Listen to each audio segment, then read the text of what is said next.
of the genocide list.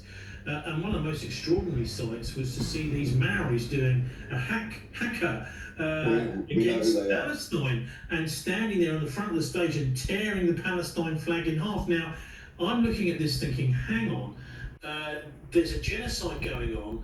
The empire did do genocide, it did a particularly nasty genocide to the Aboriginals, and I would have thought that you Maoris would have understood what a genocide is. So what on earth are you doing criticising the people who are being slaughtered in Gaza, for God's sake? So the whole thing seems to me to be an attempt to politicise in a pro-Israeli fashion what are genuine grievances, masses of genuine grievances against the British government and their policy of supporting genocide. So very twisted and bizarre operations on stage, but some legitimate concerns amongst the people marching.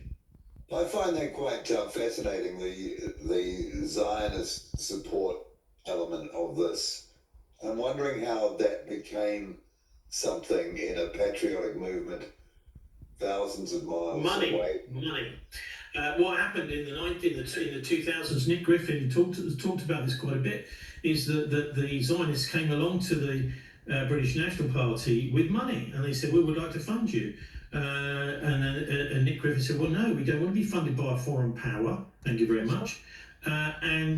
So he was then booted out of the British National Party around about the same time as the creation of the English Defence League, with Tommy Robinson and some of his far-right Nazi-leaning friends, and the rest is history. So there's a definite attempt, and I think this is happening in many countries, for the Zionists to hijack these nationalist movements. So the idea is they're creating this globalization, they're attempting to globalize using finance capital around the world, particularly in the West, and they also want to control the backlash. So I see it like a chessboard. They want to control the white pieces on the chessboard and the black pieces on the chessboard.